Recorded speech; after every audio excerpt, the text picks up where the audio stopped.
But when a deportation force shows up in their little town of 20,000 and starts taking abuelas away from their grandchildren and putting them on buses to send them back to El Salvador or Guatemala, like, I mean, this is going, if it happens, it is going to be a tragic moment of reckoning.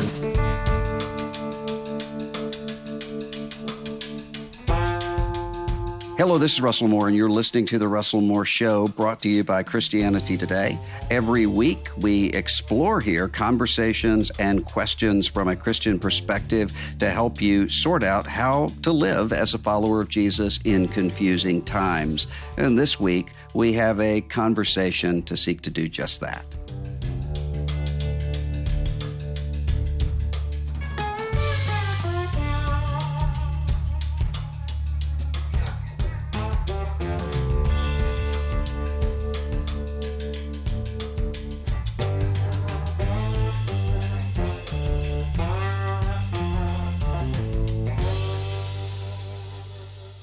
One of the most important books of the past several years is The Kingdom, the Power, and the Glory, American Evangelicals in an Age of Extremism, written by Tim Alberta, staff writer at The Atlantic, previously chief political correspondent for Politico, has won lots of awards writing about a variety of different issues.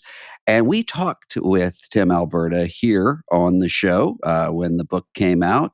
But I really wanted to have an update because our conversation was right around this time, December the 6th, 2023.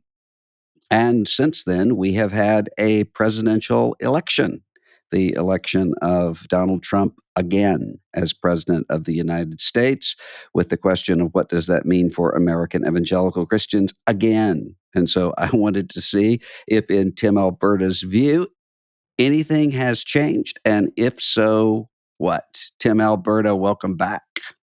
Dr. Moore, it is good to be with you as always, and it is hard to believe that that was a year ago. You know, usually election years move pretty fast, but it does feel like this has just been a blur. I've just got to say, it does feel remarkable to me that I'm sure we'll talk about this, that the more things have changed, the more they have stayed the same since that conversation about a year ago. We can unpack all of that, obviously, but yeah, it's quite a time to be alive. I wonder how much they've changed and how much they've stayed the same, and that's one of the things I want to talk to you about. You talk about in the book a series of examples of churches, starting with the church you grew up in, talking about tensions that happened at your own father's funeral over these political questions in the church, the kinds of ways that the new pastor was trying to navigate it. You looked at several other churches in the book. Have you been able to check back in with any of those churches or ministries? And I wonder, are they experiencing a repeat of the kinds of divisions that they had in 2016? Or, as what I would guess, have things sort of numbed over and normalized and sorted out since then?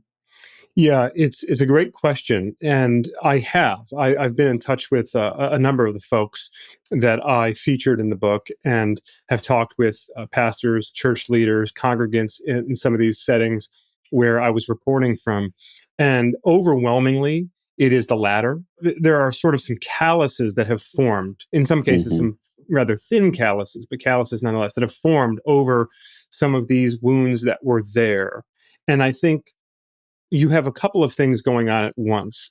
You certainly have, and matter of fact, I was just talking about this last night with my mother, talking about our home church where she still attends, she still works, she's still very active in the women's ministry and the senior ministry there. And we were talking about this very thing at our home church, how some of this was addressed by just the self-selection phenomenon, right? That over the past 3 or 4 years, certainly.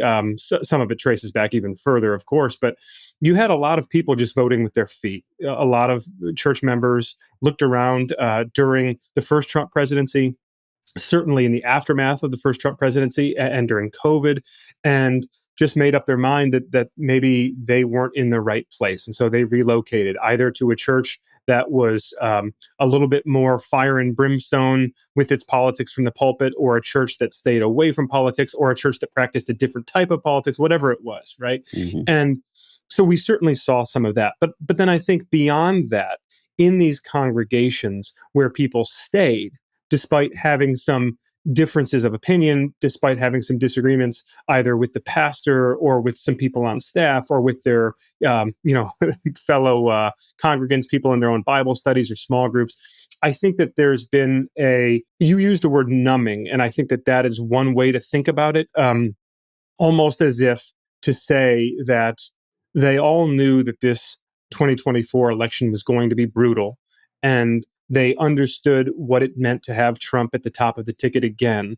And so I think in some cases there was a kind of an individual numbing, in that they folks who in the past had been either really worked up in opposition to him because of his various offenses, or people who had really been fired up rallying behind him. I think what you've seen, at least this is my experience in my reporting, based on the folks I've kept in touch with, is that both sides dialed it back a little bit, and maybe for different reasons. But what it created was that kind of individual numbing maybe created kind of a collective numbing, where even during some of these flashpoints of the campaign, assassination attempts, Trump saying on more than one occasion some particularly vulgar or violent things, the sort of episodes that I think during the previous couple of election cycles would have created this sort of spike in the temperature inside some of Hmm. these congregations, was met with a little bit of a yawn. And so all of that is to say that in most of these settings where I have checked in, and pastors I've kept in touch with, I think that they are relieved to a certain extent that it's over with,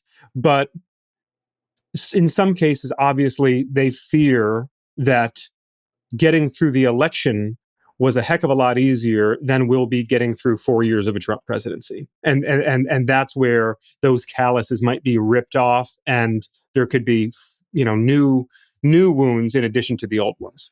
I want to explore that in just a minute. But before we do, how much do you think this numbness is due to the fact that there's very little hope for anyone, regardless of where they stand on Trump or Trumpism, of actually persuading someone else? So if you think about, for instance, the kind of lesser of two evils argument that actually both Trump supporters and Trump detractors could kind of hang on to say, people aren't actually, they're not supporting that. This is just the only choice they have between Hillary Clinton and him. Well, that no longer holds at all.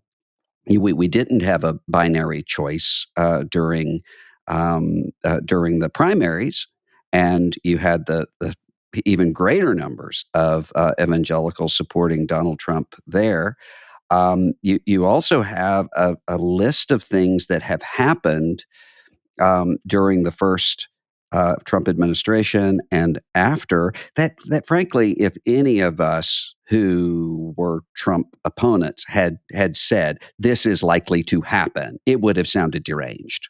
Even even to me, if somebody had said in 2015, 2016, I think he's going to try to overthrow the election by unleashing a violent mob on the Capitol, I would say, I don't think it's going to be quite that extreme. And then you go through the whole list. Has this just have we just sort of seen that this really is deeper than we thought? And has everybody just sort of given up?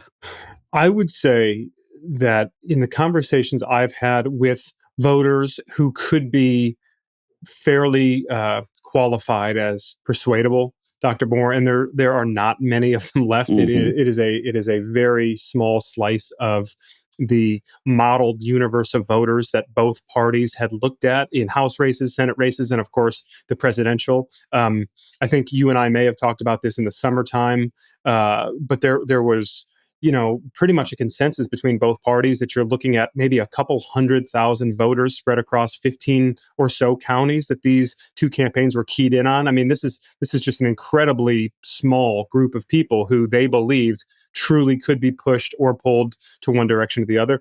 And when I've traveled and had conversations with those folks, there's no question that resignation was the overwhelming takeaway from those conversations. And in many cases, it was resignation, not just about sort of, well, whoever wins, things aren't going to change much and politics are broken.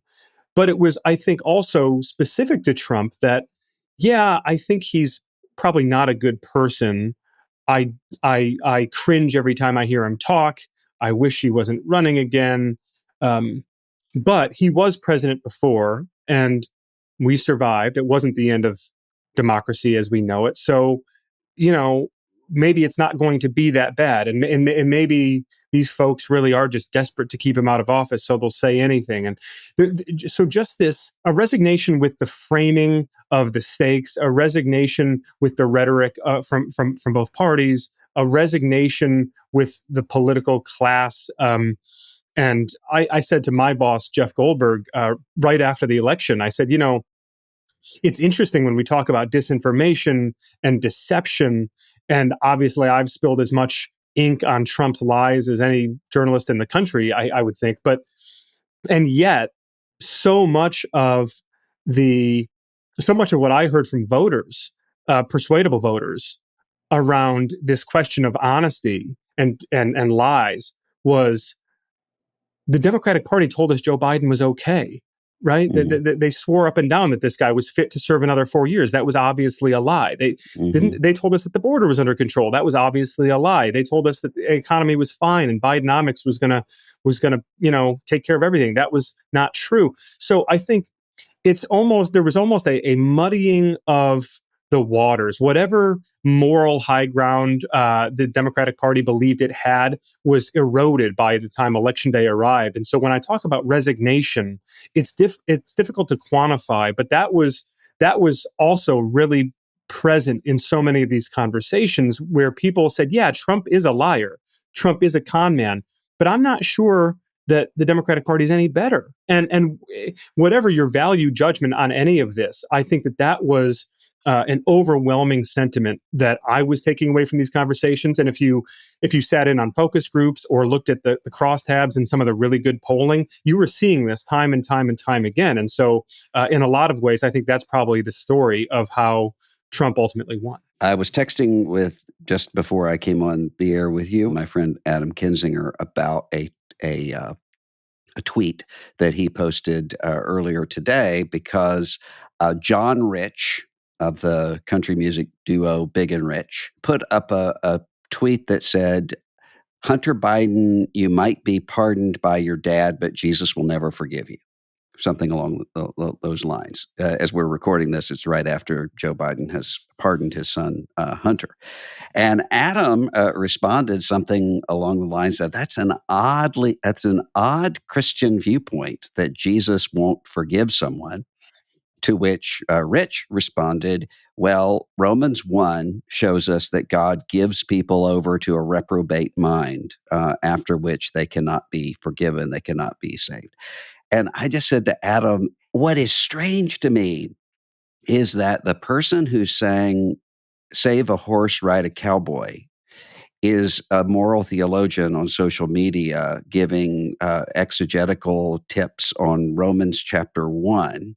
But what's more surprising to me is that that's not really that surprising. I mean, there is so much over the last 8 years, so much over the last year, that in a previous era would have caused us to say, what on earth? It would have been a week's worth of talking about that. Now we just kind of yawn and we move on from it.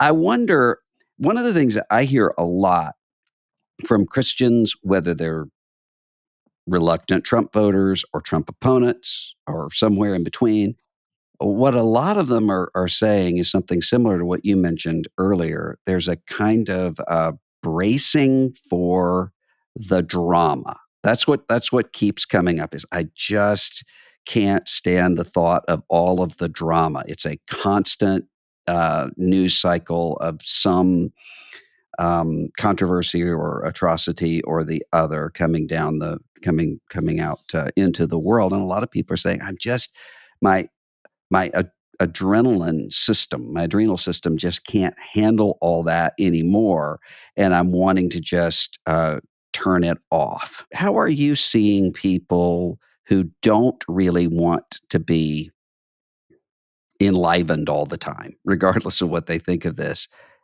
trying to get ready for that and to deal with it? Are you seeing a lot of people who are just sort of saying, I'm just going to withdraw from it all and not going to even look at it, or what? It's interesting because the two things tie together, right?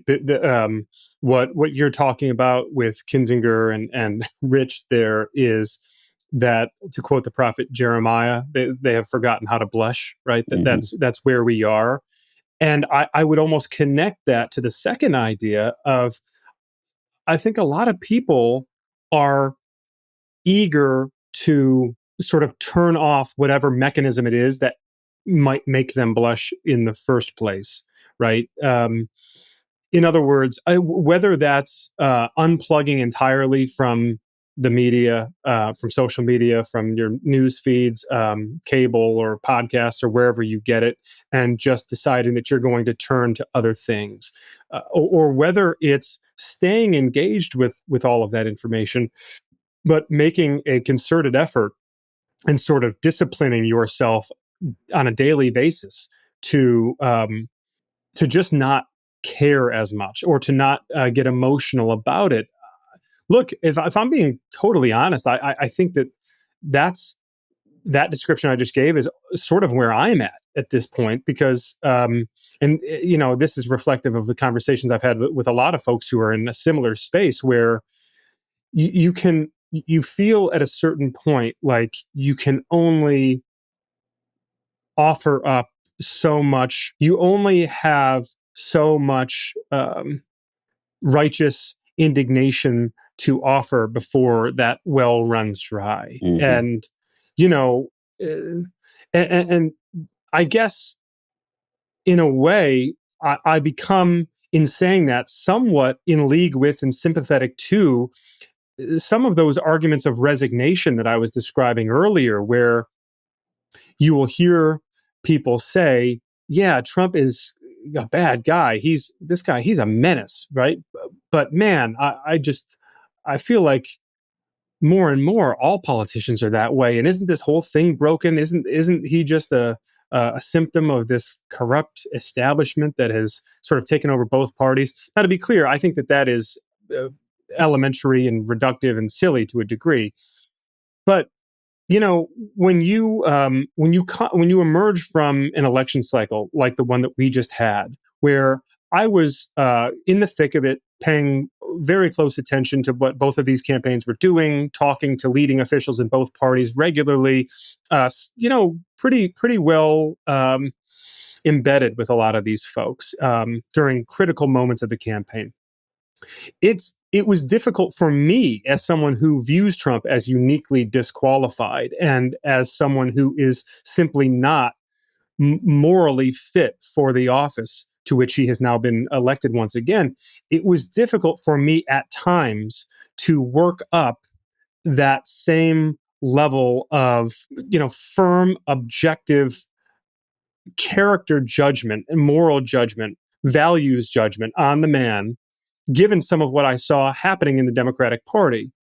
And all of that is just a long way of saying that as these next 4 years get underway, I'm not sure if it's, for me personally and for a lot of the people I know who are in a similar place, I don't know if it's that we've forgotten how to blush, or we are just refusing to blush, or it's just going to be that much more difficult to make us blush. It's some combination of those things, Dr. Moore, but it certainly feels as though after a decade of this, with children to raise and communities to build back up, and a sense of this being the new normal, a lot of us now, I think, are having conversations with friends, with family, with our spouses, with our small groups, trying to understand, okay, if in fact this is the new normal, do we need to reprogram ourselves to a certain extent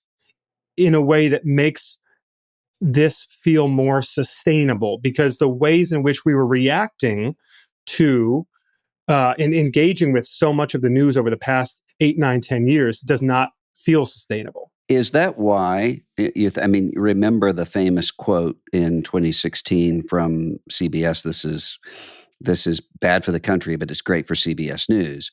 And you did see a lot of media outlets viewership and readership spiked during the Trump years and then plummeted after the Trump years. One would think after the second Trump election that would light back up again. But CNN not doing well, MSNBC doing even worse. Do you think that that's at the root of that, of people who are just saying, I just don't even want to think about all this right now? I do. I do. Look, and I think there's a couple of things going on simultaneously. One is just the exhaustion, the fatigue, and we've talked a bit about that, of course. But I think that there's also a sense, and in some ways, Dr. Moore, this is even more prevalent now than it was in the aftermath of the 2016 election. I think there's a sense in elite media circles of failure to understand the country, failure to pick up on the cues, failure to understand what's motivating people and what's not motivating people. And it was one thing, I've written about this, I've talked about this before, but, in the aftermath of 2016, there was so much hand wringing inside of big newsrooms, and all of these conversations around how did we miss this? Why didn't we see this coming? What did we do wrong? How do we fix it? Right. But at the end of the day, Trump had lost pretty handily the popular vote. He had only won the Electoral College by a combined 77,744 votes spread across 3 states. So one could be excused at that point for looking at this and saying, well, okay, but let's not overcorrect. Let's not go crazy here. This was kind of a weird black swan, all the stars align moment where, yes, he won, but I don't know that we have fundamentally misread the country. I think this election is different in that regard. You have a lot of reporters, editors, producers, people who are in powerful positions in major newsrooms who I think, because of the demographic realignment, because of the size and scope of Trump's victory, at least certainly relative to modern presidential history, where Republicans have struggled so mightily to win the popular vote, you now have, I think, a real a moment for remodulating inside of media where people are, I think, feeling a little bit, maybe not ashamed, but at least they've kind of tucked their tail between their legs a little bit here, and rightly so to some extent, I should say. They are wondering if, I don't know if it's so much that they're wondering whether their negative coverage of Trump contributed to some sort of a backlash and that wound up unwittingly being fuel for the MAGA fire. I'm not sure that it's that so much as wondering whether the issues that were truly motivating voters were not the issues that they were focused on. And so I think it's a combination of the fatigue and the exhaustion and sort of the exasperation, with also a bit of an identity crisis for the media in seeing how, despite January 6th, despite the talk of military tribunals and retribution and the violent, bloodthirsty rhetoric, and talking a day or two before the election about reporters getting shot. Despite all of that, he wins with numbers far exceeding anything that we had seen from him before, and with demographic groups breaking in his direction at accelerating with their support in ways that we had never seen before. I think all of that is cause for a lot of people to now sort of dial back some of the outrage and maybe check some of their impulses that are otherwise geared towards sort of pouncing on anything he says or does. And I'm not sure, by the way, that that's a good thing. I'm not endorsing this, because I think that what I'm describing here, in some ways, adds up to people being cowed, people in positions uh, where they really have a great responsibility to hold powerful people to account, including in this case the president-elect and the people who are going to staff his administration.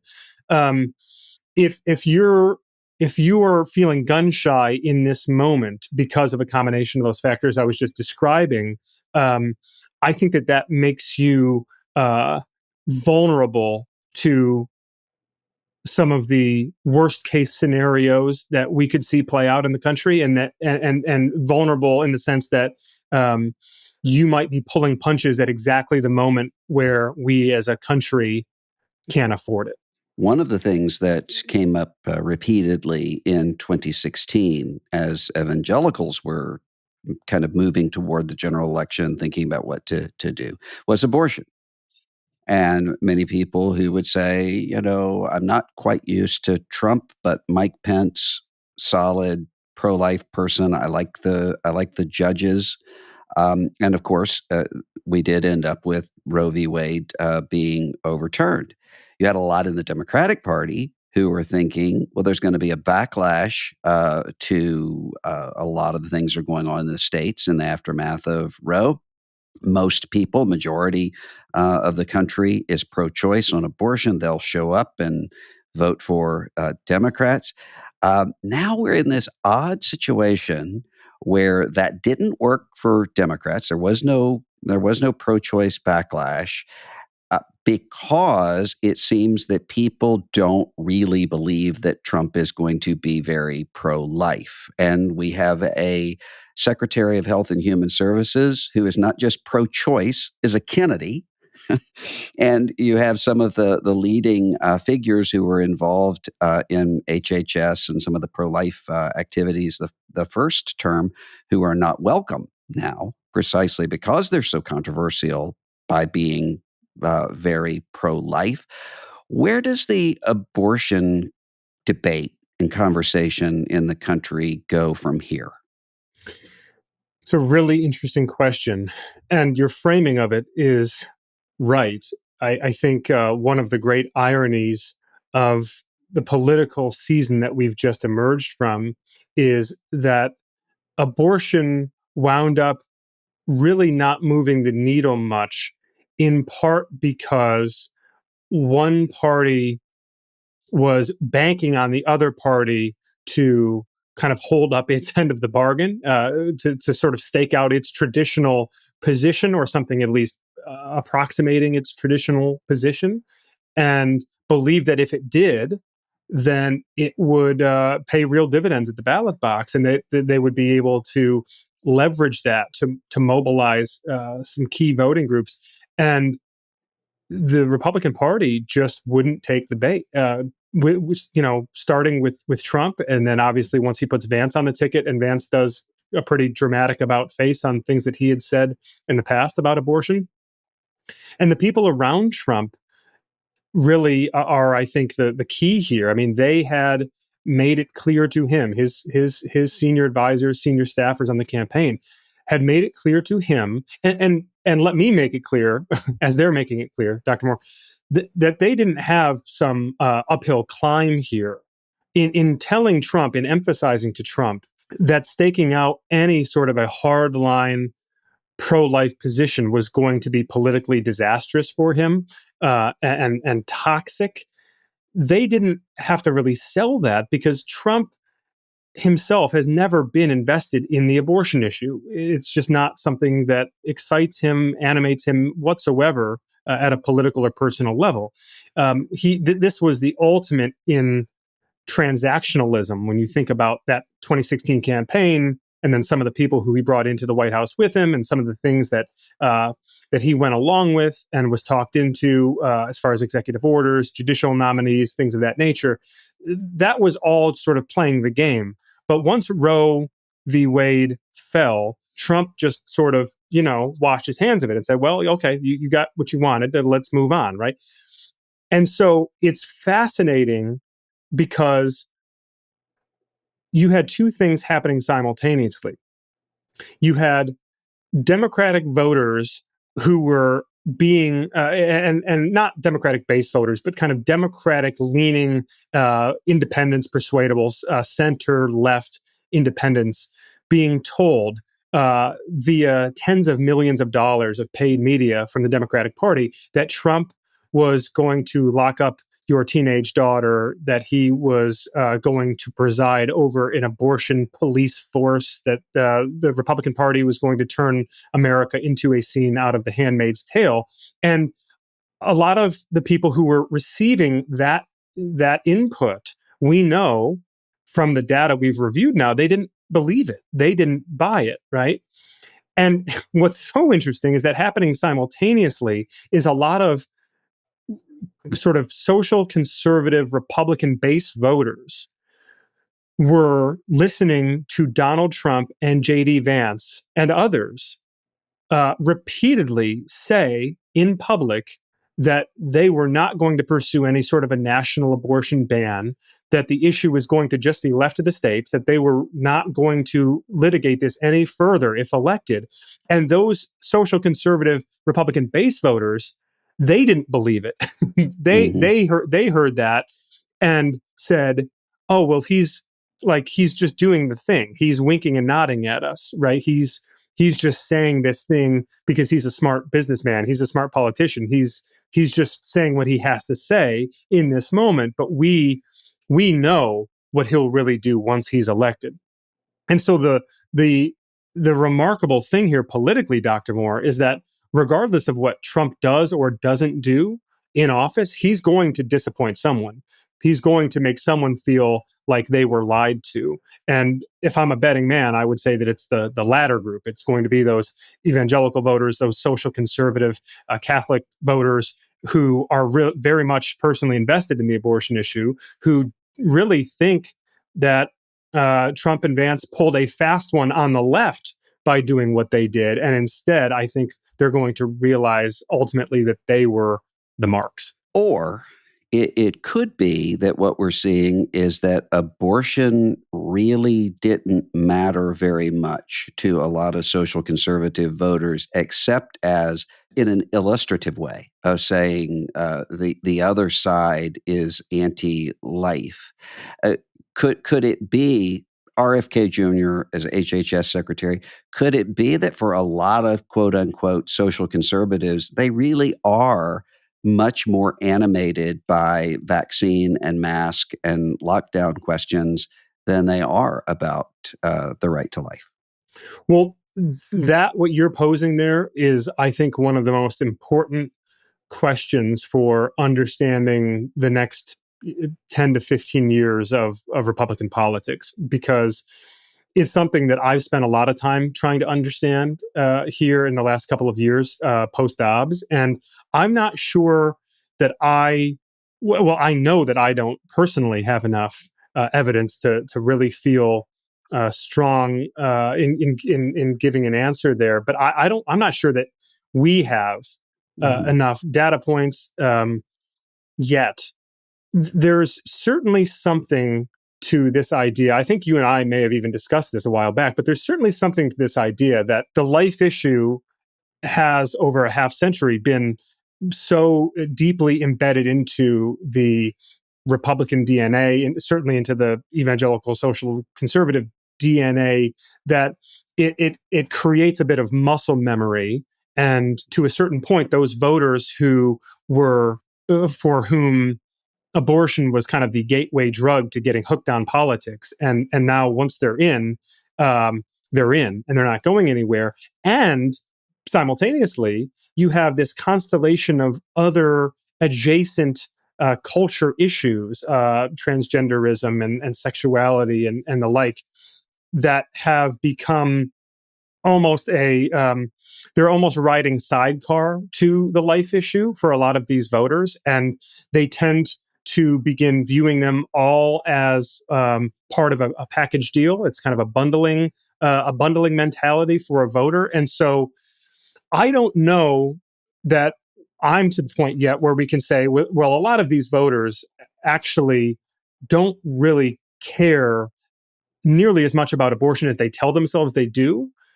But I think we'll start to learn here in the coming years a lot more about that. We've seen some interesting data from states here in the last 2 or 3 years, and again, because we're going to continue to see statewide referenda and ballot initiatives on the abortion question. I think that that's going to be probably our best source of information to try and understand how voters, to the degree that it's even possible to kind of isolate the life question, how voters really think about it when divorced, to the extent possible, from your kind of your reductive tribal partisan politics. Um, but you're right to ask the question. And you're right to have your suspicions if, in fact, I'm detecting some suspicion in your voice, because I mean, I have a similar suspicion. And again, of course, we need to give the caveat that we are talking about millions and millions of people here, and it becomes extremely difficult to parse out the different impulses and ideologies and kind of intellectual conflict that can take place here in these communities. But look, I wrote about this a little bit in the previous book, looking at the example of Herschel Walker in the Mm-hmm. Georgia Senate race in 2022, and even just isolating that as an example, what I was hearing from his supporters, what I was hearing from his campaign staff, from people who were around him, um, it was abundantly clear to them that this man had paid for women to have abortions. And it was abundantly clear that he was lying about it. And it was abundantly clear that they had made peace with that and ultimately didn't care. And there was, of course, the woman Dana Loesch, who the right wing media personality, who put out the tweet famously that said, "I don't care if Herschel Walker paid to abort endangered baby eagles. I just want control of the Senate." And that tweet, I think, does capture pretty well how at least some significant segment of the Republican base feels vis-a-vis abortion and culture war politics and everything else. The question is that, has that become, or is it becoming, the dominant uh, force, or the dominant mentality uh, inside of the evangelical subculture, or is it still just a rump of it? I think we're going to find out a lot more. I've noticed something. I wonder if you've noticed the same thing. Take a typical picture of Trump with his evangelical faith advisors group around him from 2016. Take another picture of him with his evangelical faith advisors in 2020, and then take a third one in 2024.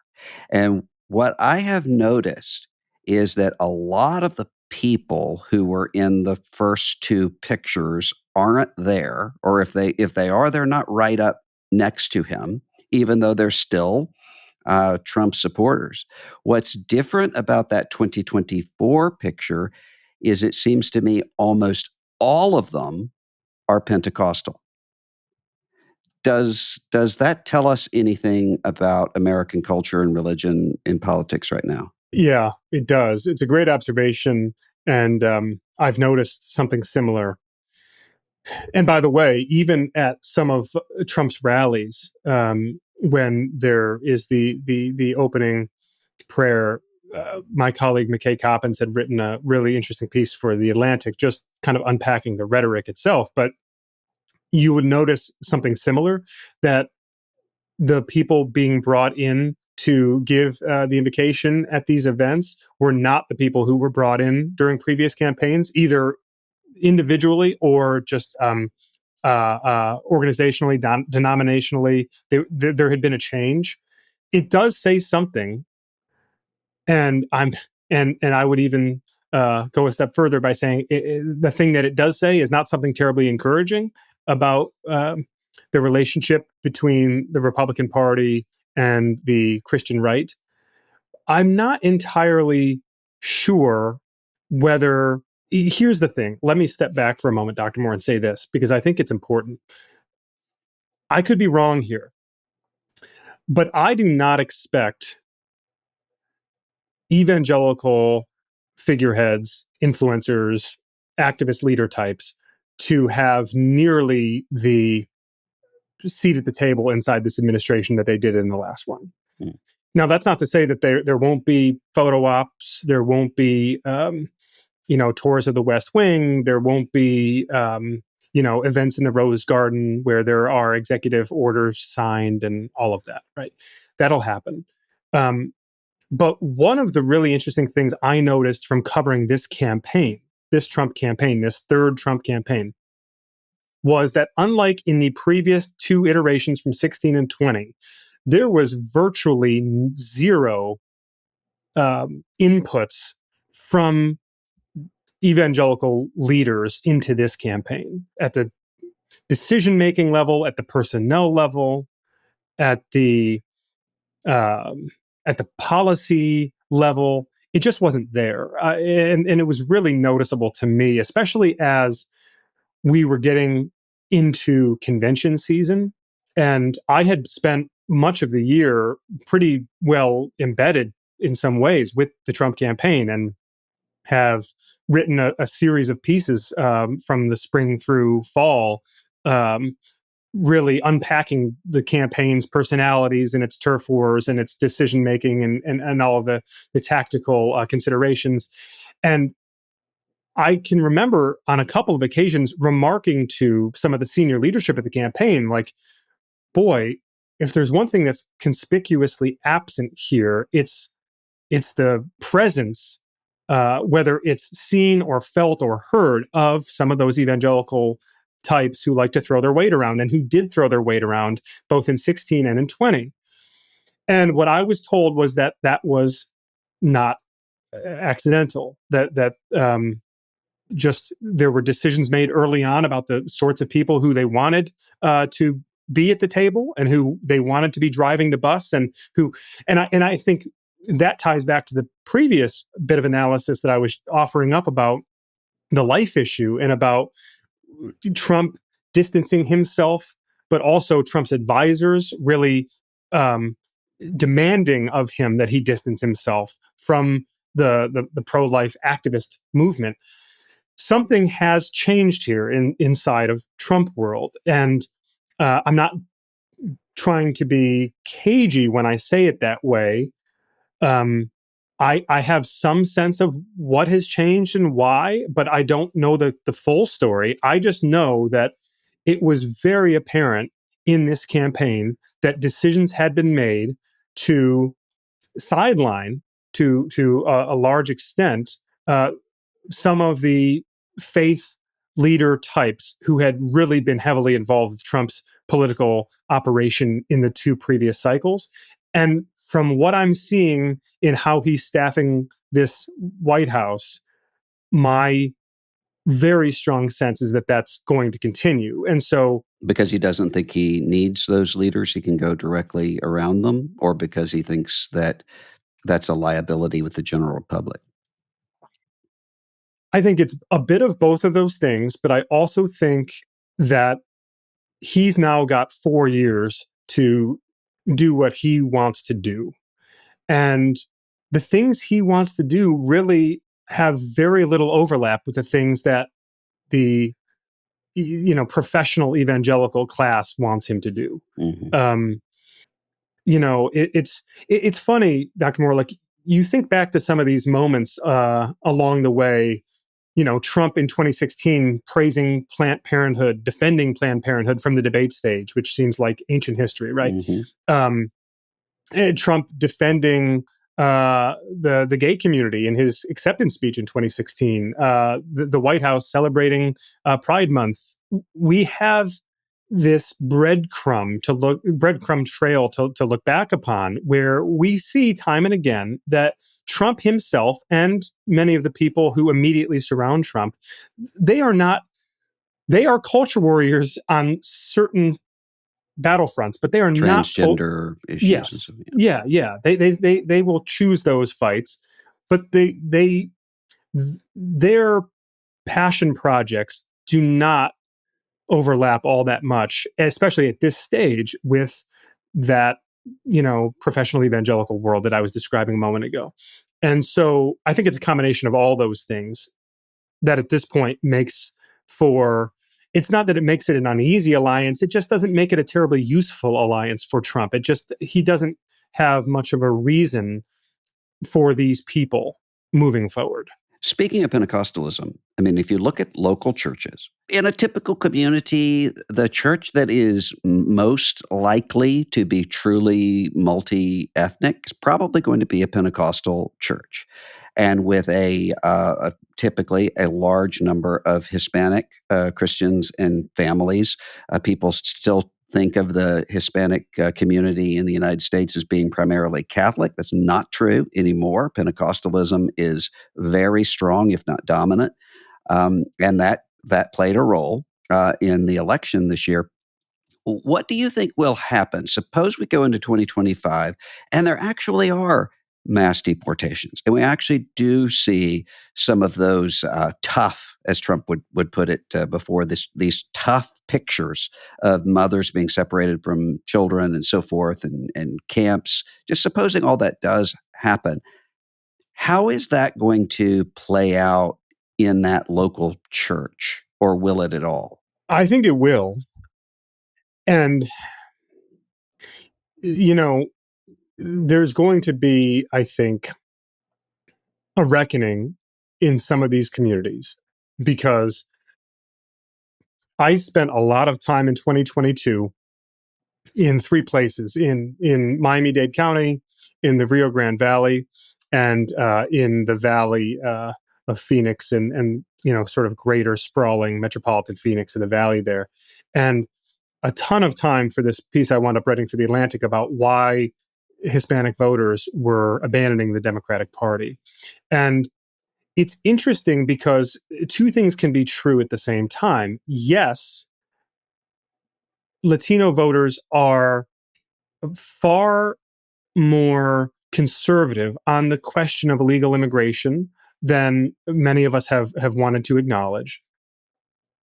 And even to, I think, a point, have voiced support for deportations at scale.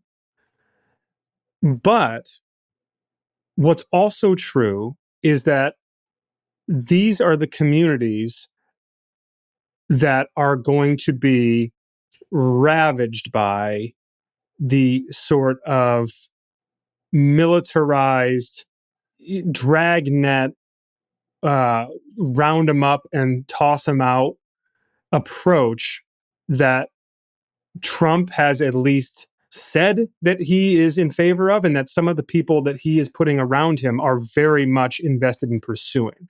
I guess what I'm trying to say there is that it's one thing for the culturally conservative Catholic or Pentecostal Latino voter in the Rio Grande Valley who's fed up with uh, inflation and who feels that Joe Biden and the Democratic Party left the border wide open and it put their communities in danger. And so that voter decided for the first time in his or her life to vote Republican this fall.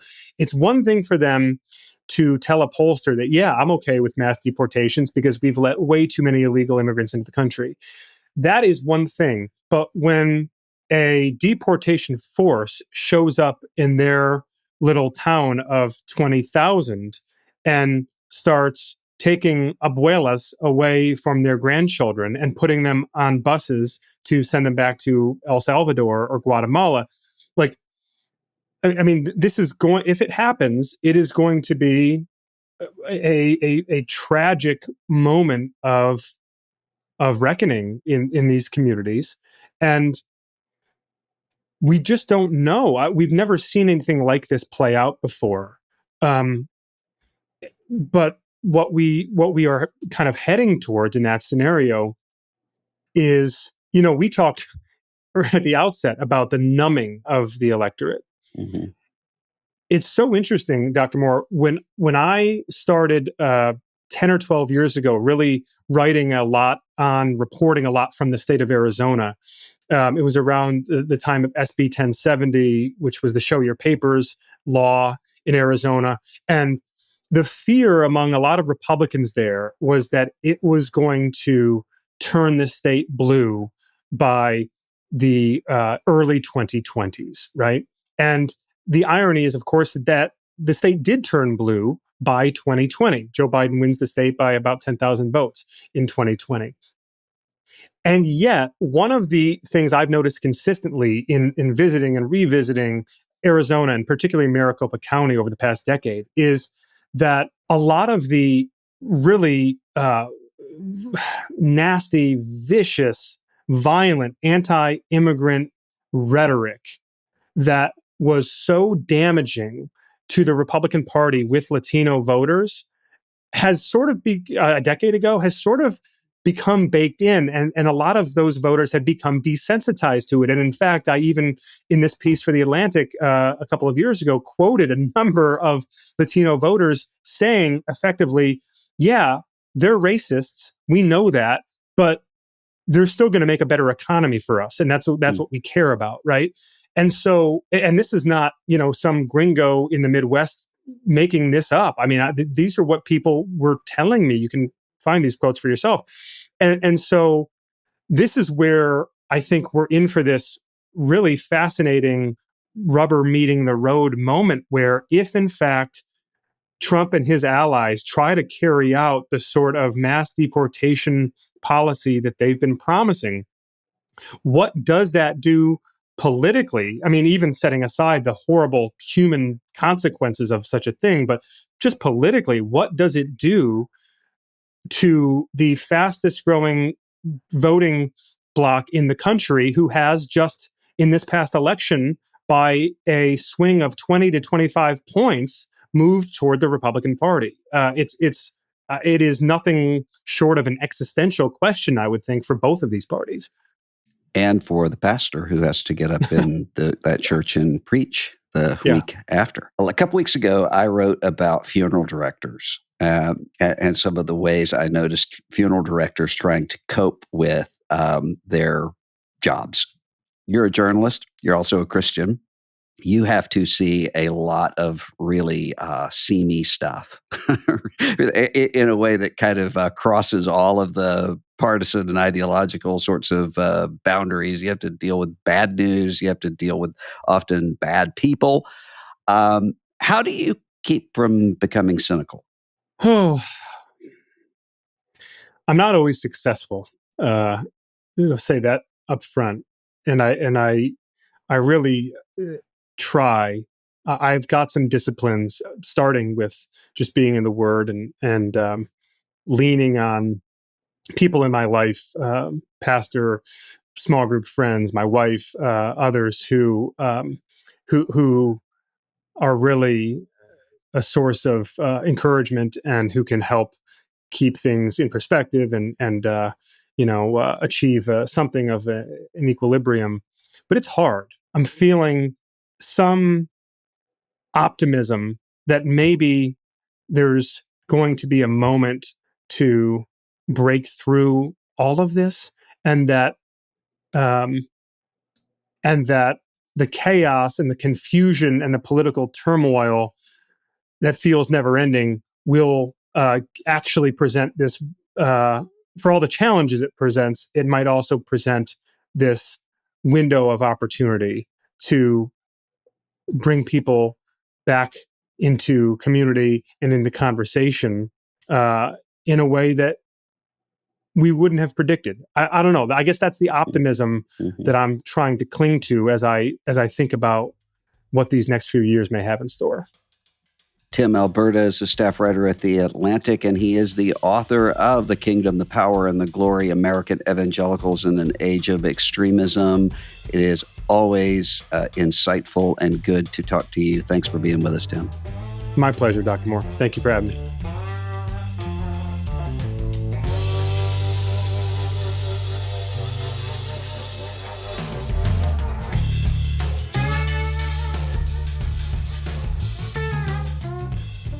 The Russell Moore Show is a production of Christianity Today. It's produced by Will Dawson. The associate producer is Mackenzie Hill. This episode was mixed by Kevin Morris with video production by Abby Egan.